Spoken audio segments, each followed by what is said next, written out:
ආදරණීය මාධ්‍යවේදී හිතවතුනි, අද දිනේදී කැලණි විශ්වවිද්‍යාලයේ මහාශිෂ්‍ය සංගම විදියට මාධ්‍ය හමුවක් යොදා ගන්න හේතුව වුණේ කැලණි විශ්වවිද්‍යාලයේ මෙන්න මේ වෙනකොට ගැටළු රාශියක් පවතින ඒ පිළිබඳව දැනුවත් කරන්න තමයි අද දිනේදී මේ විදියට මාධ්‍ය හමුවක් දාගත්තේ. එතකොට අද දිනේදී මාත් එක්ක සම්බන්ධ වෙනවා කැලණි විශ්වවිද්‍යාලයේ ලේකම් සජිත් සමීර සහෝදරයා, කැලණි විශ්වවිද්‍යාලයේ මහාශිෂ්‍ය සංගමයේ භාණ්ඩාගාරික දීලංක විජේරත්න සහෝදරයා, ශිෂ්‍ය ක්‍රියාකාරී චින්තක මිහිරාන් සහෝදරයා සහ කසුන් දේවප්‍රිය සහෝදරයා අද දිනේදී මේ මාධ්‍ය හමුවට සම්බන්ධ වෙනවා. මම කැලණි විශ්වවිද්‍යාලයේ මහාශිෂ්‍ය සංගමයේ සභාපති ෂෙහාන් ශාලින්ද. මෙන්න මේ වෙනකොට විශ්වවිද්‍යාල පදිට අදාළව වසර දෙකක් පුරාවටම විශ්වවිද්‍යාල පදිතිය වසා දමලා තියෙන්නේ. එතකොට මෙන්න මේ විශ්වවිද්‍යාල පදිතිය වසා දැමීමට හේතු තමයි ලෝකේ ව්‍යාප්තයෙන් පදින කොරෝනා වසංගතය හේතුවෙන් ලංකාවට ඇතිවෙච්ච බලපෑමත් එක්ක මේ විශ්වවිද්‍යාල පද්ධතිය වසා දමනවා. එතකොට මෙන්න මේ කාලය වෙනකොට වසර දෙකක් ගත වෙලා තියෙද්දිත් තවමත් මේ විශ්වවිද්‍යාල පද්ධතිය විවෘත කරලා නැහැ. එතකොට කැලණි විශ්වවිද්‍යාලයට අදාළවත් මේ තත්ත්වයම තමයි අද වෙනකොට ඇති වෙලා තියෙන්නේ. එතකොට මේ විශ්වවිද්‍යාල පද්ධතිය පිළිබඳව කතා කරන් පස්සේ රටේ අනිකුත් සියලුම දේවල් විවෘත කරලා තියෙන වෙලාවක මෙන්න මේ රාජ්‍ය විශ්වවිද්‍යාල පද්ධතිය වසා දමලා තියෙනවා. එතකොට පාසල් ටික විවෘත කළා, සුරාසල් ටික විවෘත කළා, ස්පා ටික විවෘත කළා. එතකොට ක්‍රීඩාගාර වලට ගිහිල්ලා මැච් ටික බලන්න ඕන විදියට මිනිස්සුන්ට යන්න ඕනම තරම් අවශ්‍යතාවයන් පුළුවන් විදියට හදලා දීලා, හැබැයි නමුත් මේ රටේ විශ්වවිද්‍යාල පද්ධතිය සම්පූර්ණයෙන්ම ශිෂ්‍යයන්ට අවශ්‍ය කරන තමන්ගේ දැනුම සොයා ගන්න තියෙන අවස්ථාව නැති කරලා මෙන්න විශ්වවිද්‍යාලට සේරම වසා දමලා දිනවා. එතකොට මේ වෙනකොට කැලණි විශ්වවිද්‍යාලයට අදාළව සිව්වන වසර සහෝදරවරුන්ට තමන්ගේ තීසිස් එක් කරගන්න පවා අවස්ථාව නැති වෙලා තිනවා. ඒකට හේතුවක් තමයි මෙන්න මේ කොරෝනා වසංගතය හේතුවෙන් කැලණි විශ්වවිද්‍යාලයේ ඉන්න පාලක මණ්ඩලය විසින් අත්නෝමතික විදියට තමන්ගේ තීරණ ගන්නවා මේ ශිෂ්‍යයෝ විශ්වවිද්‍යාලයට එනක නවත්තන්න. එතකොට අපිට පැහැදිලිවම පේන කාරණේ තමයි මෙන්න මේ වෙලාව වෙනකොටත් විශ්වවිද්‍යාල පද්ධතිය තුල මේ විශ්වවිද්‍යාල ආරම්භ කරන එක ගැන තාම නිසියාකාර කතිකාවතක් නැහැ. මොකද අපි එක වෙලාවක දැක්කා UGC එකේ සභාපති කියනවා විශ්වවිද්‍යාල 125කින් ආරම්භ කරන්න. එතකොට VC ලට බලය දීලා තින්නේ. එතකොට විශ්වවිද්‍යාල ඒ මොහොතේ කිව්වේ අපිට තාමත් හරියාකාර විශ්වවිද්‍යාල ආරම්භ කරන්න බෑ. එතකොට ඊයේ දිනේදී නැවතත් UGC එකේ සභාපතිවරයා දැනුවත් කිරීමක් කරනවා විශ්වවිද්‍යාල 150කින් ආරම්භ කරන්න කියලා. හැබැයි මේ වෙනකොටත් විශ්වවිද්‍යාල වලින් කැලණි විශ්වවිද්‍යාලයනොත් තාම දැනුවත් කිරීමක් කළා නැහැ විශ්වවිද්‍යාල ආරම්භ කිරීමක් ගැන. එතකොට මෙන්න මේ සහෝදරයන්ගේ කැලණි විශ්වවිද්‍යාලයේ සහෝදරුන්ට විශාල වශයෙන් මෙන්න මේ බලපාලා දෙනවා තමන්ගේ තීසිස් එක් කරගන්න එකේ සම්බන්ධයෙන් ප්‍රශ්න බලපාලා දෙනවා. මොකද තීසිස් එක් කරගන්න අවශ්‍ය පොත් ලබා ගැනීමේ ප්‍රශ්න ප්‍රමාණයක් ඇති වෙලා තියෙනවා. එතකොට අපි දැකපු හොඳම කාරණේ තමයි මෙන්න මේ විශ්වවිද්‍යාල පද්ධතිය, රාජ්‍ය විශ්වවිද්‍යාල පද්ධතිය අඩපණ කරලා පෞද්ගලික විශ්වවිද්‍යාල පද්ධතිය සම්පූර්ණයෙන්ම ක්‍රියාත්මක වෙලා තියෙන මේ මොහොතේ. මොකද ගෝඨාභය එක වෙලාවකදී ගෝඨාභය ජනාධිපතිවරයා එක වෙලාවකදී යනවා කොතලාවල ආරක්ෂක විශ්වවිද්‍යාලයට ගිහිල්ලා කියනවා මෙන්න මේ නිදහස් අධ්‍යාපනය ආරක්ෂා කරන එක නිදහස් අධ්‍යාපනය කියන එක අපරාධයක්. ඒක තියාගන්න හොඳ නැහැ. එතකොට අපිට තේරෙන කාරණේ තමයි මේ නිදහස් අධ්‍යාපනයෙන් කතා කරන ශිෂ්‍ය ප්‍රජාව සම්පූර්ණයෙන්ම නවත්තලා ශිෂ්‍ය ව්‍යාපාරය නවත්තලා ඉවරලා. එතකොට අපිට පේන කාරණේ තමයි මෙන්න මේ පෞද්ගලික විශ්වවිද්‍යාල පද්ධතිය ලංකාව තුළ ඇති කළ නිදහස් අධ්‍යාපනය අත්හිටුවන තමයි මේ මොහොතේ ක්‍රියාත්මක කරගෙන යන්නේ. එතකොට පෞද්ගලික විශ්වවිද්‍යාල විවෘත කරලා උපාධි ප්‍රදානෝත්සව පවත්වන්න පුළුවන් නම් රාජ්‍ය විශ්වවිද්‍යාල පද්ධතියන විශ්වවිද්‍යාල ටික විවෘත කරන්න බැරි ඇයි? එතකොට අපිට හොඳටම පැහැදිලි ගෝඨාභය මහත්තයාගේ ප්‍රකාශ තුලින් අපිට පැහැදිලි වෙන එකම කාරණා තමයි මෙන්න මේ රාජ්‍ය විශ්වවිද්‍යාල පද්ධතිය සම්පූර්ණයෙන්ම නවත්තලා පෞද්ගලික විශ්වවිද්‍යාල නිර්මාණය කිරීමේ ක්‍රියාවලිය මේ වෙනකොට ආරම්භ වෙමින් පවතිනවා. එතකොට තව ප්‍රශ්නයක් තමයි මේ කැලණි විශ්වවිද්‍යාලයට අදාළව මර්ධනීය ක්‍රියාත්මක වීම. එතකොට 2020 පෙබරවාරි 24 වෙනි දින මුළු ලංකාවම දැනගත්ත ප්‍රශ්නයක් තමයි කැලණි විශ්වවිද්‍යාලයේ මහාශිෂ්‍ය සංගමය මැදිහත් වෙලා කැලණි විශ්වවිද්‍යාල පරිසරයේ තිබ්බ CCTV පද්ධතියක් ගලවා නැවතත් කැලණිය පරිපාලනය වෙත නිරූපද්‍රිතව බාර දීමේ පුවත මුළු සමාජ මාධ්‍ය දාලා ඔස්සේ පුළුල් ලෙස කතා වුණා. එතකොට ඒ ප්‍රශ්නය 2020 ප්‍රශ්නයක් නෙවෙයි. ඒ කැලණියට ආපු ප්‍රශ්නය මුලින්ම එන්නේ 2016 දී. 2016 ආපු ප්‍රශ්නය නැවතත් 2018 එනවා. එතකොට 2018 වර්ෂයේදී තාක්ෂණ පීඨයේ CCTV පද්ධතිය නිර්මාණය කිරීමේදී ශිෂ්‍යයෝ එකට විරෝධතා දක්වනවා. ඒ විරෝධතා හැමුවේ ශිෂ්‍යයෝ 4 දෙනෙක්ට පන්ති තහනම් ලබා දීලා තිනවා මේ වෙනකොට. එතකොට පන්ති තහනම් දෙන්නේ 2018 දී. හැබැයි 2021 ජූලි මාසේ සස්පෙන්ඩ් එක ඉවරුණත් ඒ සහෝදරවරුන්ට තමන්ගේ උපාධිය ගන්න බැරි වෙන්න රිසාට් ටික දාලා නැහැ තාමත් උපාධි සහතිකයට. එතකොට අපිට පේන කාරණේ තමයි මෙන්න මේ ශිෂ්‍යයන්ගෙන් පරිගැනීමේ චේතනාවෙන් ශිෂ්‍යයන්ව මර්ධනය කරන්න, ශිෂ්‍ය ව්‍යාපාරය මර්ධනය කරන ක්‍රියාපිළිවෙල තමයි යොමු වෙලා තින්නේ. එතකොට මෙන්න මේ 2020 පෙබරවාරි මාසයේ සිදුවෙච්ච CCTV පද්ධතිය ගලවා නැවත නිරූපද්‍රිතව කැලණිය විශ්වවිද්‍යාලයේ පරිපාලනයට බාර දීමේ සිදුවීම තුළ කැලණියේ පරිපාලනය විසින් කිරිබත්ගොඩ පොලිසියේ පැමිණිල්ලක් යොමු කරනවා. ඒ පැමිණිල්ල හමුවේ අපේ සහෝදරයෝ 6 දෙනෙක් දවස් 28ක් රක්ෂිත බන්ධනා කරගත වෙනවා. එතකොට අද වෙනකොට දැන් වසර දෙකක් වෙනවා මේ වෙනකොට මේ වසර දෙක පුරාවට ඒ CCTV පද්ධතිය සම්බන්ධයෙන් තක්සේරු වාර්තාවක් තවමත් නැහැ. එතකොට අපිට දෙන ප්‍රශ්නේ තමයි ඒ තක්සේරු වාර්තාවක් නැතුව කැලණි විශ්වවිද්‍යාලයේ පරිපාලනය විසින් යොමු කරන මේ ශිෂ්‍යයෝ 26 දෙනෙක්ව සස්පෙන්ඩ් කරලා ශිෂ්‍යභාවය తాවකාලික අහෝසි කරලා ලක්ෂ 75ක දඩමුදලක් නියම කරනවා. ඒ ලක්ෂ 75ක දඩමුදල නියම කරන්නේ කුමන තක්සේරු වාර්තාව පදනම් කරගෙනද? එතකොට මේ තක්සේරු වාර්තාව පදනම් කරගෙන තින්නේ විශ්වවිද්‍යාලයේ විසින් ICT සෙන්ටර් එක විසින් තමයි මේ තක්සේරු වාර්තාව හදන්නේ. එතකොට එක ප්‍රශ්නයක් තමයි ඒ තක්සේරු වාර්තා ඉල්ලුවන් පස්සේ කැලණියේ පරිපාලනය කියන්නේ අපිට ඒ සම්බන්ධයෙන් දෙන්න බෑ. ඒ තක්සේරු වාර්තා හදපු විදිය දෙන්න බෑ. එතකොට අපිට තියෙන එක ගැටලුවක් තමයි මෙහෙම තක්සේරු වාර්තාවක් හැදුවනම් ඒක පැහැදිලි නම් ඒ තක්සේරු වාර්තාව ඇත්ත කියලා ඇයි ඒක දෙන්න බැරි? එතකොට ප්‍රධාන ගැටලුවක් තමයි මේ CCTV පද්ධතිය හරහා මෙන්න මේ ගසා කෑමකට ලක් වුණාද කියන මේ මුදල් අවභාවිතයට ලක් වුණාද කියන ප්‍රශ්නයක් එතනත් එතකොට එනවා. ඊට පස්සේ නැවත ශිෂ්‍යයන්ගේ විරෝධතා හමුවේ මේ ලක්ෂ 75ක මුදල ලක්ෂ 51කට අඩු වෙනවා. එතකොට අපිට අහන්න තියෙන එක කාරණයක් තමයි මේ CCTV හයි කරලා තින්නේ දියමන්ති වලින්ද රත්තරන් වලින්ද? මොකද ලක්ෂ 51ක CCTV හයි කරනවා කියන්නේ මොකද විශ්වවිද්‍යාලයේ විශාල සුබ සාධන ගැටළු ප්‍රමාණයක් තියෙද්දි මොකද කාලය පුරාට පැවතිච්ච ප්‍රශ්නයක් තමයි කැලණි විශ්වවිද්‍යාලයට දාලා නේවාසිකාගාර පහසුකම් නැහැ. මොකද කාලය පුරාවටම කැලණි විශ්වවිද්‍යාලයේ නේවාසිකාගාර පහසුකම් තිබ්බේ කැම්පස් එකෙන් එළියේ. සහෝදරියන්ගේ නේවාසිකාගාර තිබ්බේ කැම්පස් එකෙන් එළියේ. එතකොට ඒ සහෝදරියන් පාරේ යනකොට පැහැර ගැනීම වලට ලක් වුණා.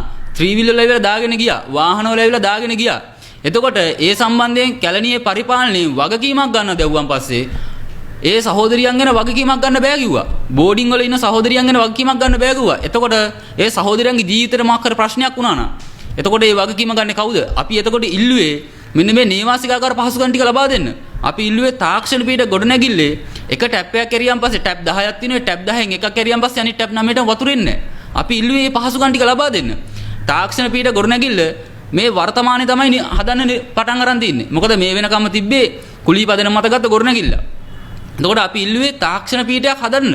ඒ තාක්ෂණ පීඨේ ළමයින්ට ලැබ් පහසුකම් ටික ලබා දෙන්න. එතකොට අපිට හම්බෙච්ච උත්තරය තමයි මෙන්න මේ CCTV පද්ධතියක් ගෙනලා නිර්මාණය කළා. ඒ CCTV පද්ධතිය නිරූපද්‍රිතව කිසිදු හානියක් නොවන ආකාරයෙන් කැලණියේ පරිපාලනයට බාර දීමේ පුවතත් එක්ක ඒ සහෝදර සම්පූර්ණයෙන්ම සස්පෙන්ඩ් කරනවා. එතකොට එක ප්‍රශ්නයක් තමයි මහර උසාවියේ නියෝගයක් කරනවා පොලිසියට මෙන්න මේ CCTV වල ඇත්ත තක්සේරු වාර්තාවක් ගේන්න කියලා. එතකොට අද වෙනකොට කැලණියේ පරිපාලනය විසින් ඇහුවන් පස්සේ මේ තක්සේරු වාර්තාව ඇවිල්ලාද කියලා ඕන් කියන ප්‍රකාශනය තමයි CCTV වල තක්සේරු වාර්තාවක් නැහැ. හැබැයි CCTV ගලවන අවස්ථාවේදී කැමරාව රෙකෝඩ් වෙච්ච වීඩියෝ ටික තියෙන හાર્ඩ් ඩිස්ක් එක යවවලු ඒ අදාළ විශ්වවිද්‍යාලයට ස්වාධීන ආයතනයට යවලා තිනවා. එතකොට අපිට තියෙන ප්‍රශ්නේ තමයි උසාවි නියෝගයක් තියෙනවා CCTV වල තක්සේරු වාර්තාව ගන්න කියලා. හැබැයි අරගෙන තියෙන්නේ මේ වීඩියෝ චෙක් කරලා තිනවා වීඩියෝ ක්ලිප් 1000ක් විතර තමයි චෙක් කරලා තියෙන්නේ. එතකොට එක ගැටලුවක් තමයි ඒ CCTV හයි කරලා තියෙන්නේ සම්පූර්ණයෙන් පොදු ශිෂ්‍යෝ ගැවසෙන තැන්වල. එක ගොඩනැගිල්ලක් තියෙනවා. ඒ ගොඩනැගිල්ල ළඟ හයි කරපු CCTV එකේ විනාඩි 45ක වීඩියෝ එකක් තියෙනවා ගැහණු ළමුන් නර්තනයේ යෙදෙන. එතකොට ඊට පහලින් තින්නේ වොෂ්රූම්. එතකොට ඒ වොෂ්රූම් වලට යන සහෝදර සහෝදරියෝ CCTV එකට අහු වෙනවා. එතකොට අර නර්තනයේදී සිටින සහෝදරියෝ CCTV වලට අහු වෙනවා. එතකොට කාලයක් පුරාවට මෙන්න මේ දේ අර හොරෙන් ගැහණු ළමයි නර්තනයේ යෙදෙන එකත් අර වොෂ්රූම් වලට යන එකත් හොරෙන් මේ කැලණියේ පරිපාලනයේ ඉන්න මිනිස්සු විසින් බලාගෙන ඉඳලා තියෙනවා. එතකොට අපිට අහන්න තියෙන්නේ මෙන්න මේ CCTV වලින් හොරෙන් බලන් ඉන්න එක මොකක් හරි මේ පරිපාලනයේට මොකක් සොමියක් තියනවාද මෙන්න මේ CCTV වලින් හොරෙන් බලන් ඉන්න එක ළමයි කරන වැඩ දිහා.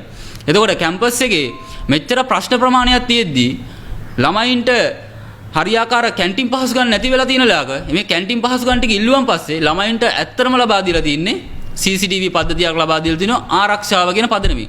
එතකොට මෙන්න මේ අපිට තියෙන ප්‍රශ්නේ තමයි මේ ආරක්ෂාව කියන පදනමෙන් CCTV හයි කරා නම් එතකොට තාඩුජින් ඝාතනයේදී තිබ්බ CCTV දර්ශන කෝ?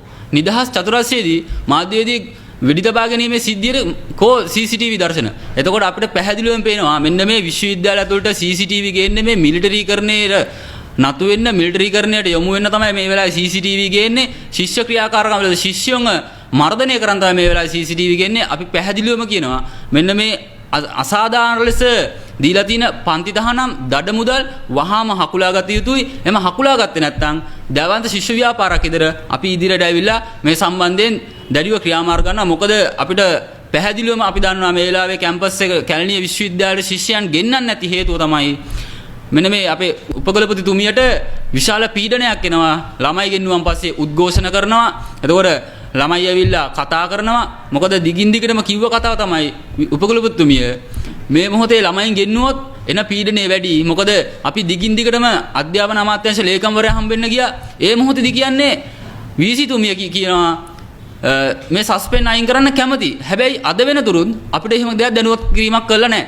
එතකොට අපිට පැහැදිලිවම පේන කාරණේ තමයි දැන් අවුරුදු 2ක් වෙලත් මෙන්න මේ ශිෂ්‍යයන්ගේ සස්පෙන්ඩ් ප්‍රශ්නය ඉවත් කරන්නෙත් නැහැ. ඒ අපිට පැහැදිලිවම පේන දේ තමයි මේ ශිෂ්‍යයන්ගේ පරිගැනීමේ චේතනාවෙන් තමයි මේ මොහොත වෙනකොටත් මෙන්න මේ CCTV සිදුවීම් පදනම් කරගෙන ක්‍රියාත්මක වෙන්නේ. මොකද මේ වෙනකොට එකම දඬුවමට එකම වැරද්දට දඬුවම් කිහිපයක් ලබා දීලා තින්නේ. මොකද CCTV ගැලවීමේ සිද්ධියට අදාළව සස්පෙන්ඩයක් ක්‍රියාත්මක වෙනවා, දඩ මුදල් ප්‍රමාණයක් ක්‍රියාත්මක වෙනවා, උසාවියේ නඩුවක් ක්‍රියාත්මක වෙනවා. ඒත් එක්ක අපේ සහෝදරන්ට තමන්ගේ විභාග කටයුතු මහ පොළ ටික නේවාසික ආකාර පහසුකම් පවා අහෝසි කරලා තින්නේ. එතකොට අපිට පැහැදිලිවම පේනවා මෙතන සම්පූර්ණයෙන්ම තින්නේ දඬුවමක් ලබා දීමක් නෙවෙයි. මේ සම්පූර්ණයෙන්ම ශිෂ්‍යයන්ගේ ප්‍රශ්න කතා කරන ශිෂ්‍යයන් වෙනුවෙන් පෙනී සිටින සිසු ක්‍රියාකාරකයින් මර්ධනය කළා මෙන්න මේ ශිෂ්‍ය ව්‍යාපාරය විනාශ කරන අදහසකින් තමයි මේ මොහොතේ කැලණිය පරිපාලනය ඇතුළු මේ පාලක පැලැන්තිය විසින් සිදු කරගෙන යන්නේ. එතකොට මේ වෙනකොට ඇතිවලා තියෙන තවත් ප්‍රශ්නයක් තමයි කැලණි විශ්වවිද්‍යාලයට අදාළව මෙන්ම රාජ්‍ය විශ්වවිද්‍යාල පද්ධතියට අදාළවම මේ මහ පොළ ප්‍රශ්නයක් ඇති වෙලා තිනවා. එතකොට මෙන්න මේ වෙනකොට දැන් අලුත් ඇකඩමික් ඉයර් පටන් අරගෙන සීලුම දේවල් වෙලා තියෙන වෙලාව මොහොතක මහ පොළ තාම දීලා තියෙන්නේ වාරික 2යි. වාරික 10ක් ලැබෙන්න ඕන මහ පොළ තාම වාරික 2යි ලබා දීලා තින්නේ. එතකොට තියෙන එක ප්‍රශ්නයක් තමයි මේ මහ පොළ ලබා නොදෙන්නේ ඇයි? මොකද මේ වෙනකොට රටේ ජීවන විදම ඉතා විශාල විදිහට ඉහළ ගිහිලා තින්නේ. කෑම එකක් පවා තම කලින් තිබ්බට මිල වැඩි වෙලා තින්නේ. එතකොට අපි හොඳටම දැක්කු කාරණයක් තමයි මේ ගෝඨාභය ආණ්ඩුව ආවේ ශිෂ්‍යයන්ගේ මහ පොළ 7500ක් කරනවා කියලා. එතකොට අද වෙනකොට මොකද්ද වෙලා තියෙන්නේ? අද වෙනකොට මේ ශිෂ්‍යයන්ට Tamanට හම්බෙන මහ පොළ 5000වත් හම්බෙන්නේ නැහැ. එතකොට අපිට පේන පැහැදිලි කාරණේ තමයි මෙන්න මේ වෙනකොට මහ පොළ බාරකාර ආරම්භදලත් ගසා කෑමක් තමයි ලක් වෙලා තියෙන්නේ. නැත්තම් මහ පොළ ටික හම්බෙන්න ඕන ළමයින්ට. එතකොට මෙන්න මේ ප්‍රශ්නත් එක්ක දැන් පෝත්තියර සිව්වන වසර පෝත්තියර එකට හම්බෙලා තියෙන්නේ වාරික 2යි.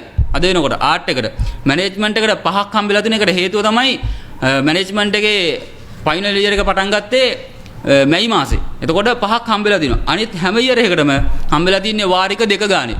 එතකොට මේ වෙනකොට හරිනම් වාරික 4ක් හම්බෙලා තියෙන්න ඕන.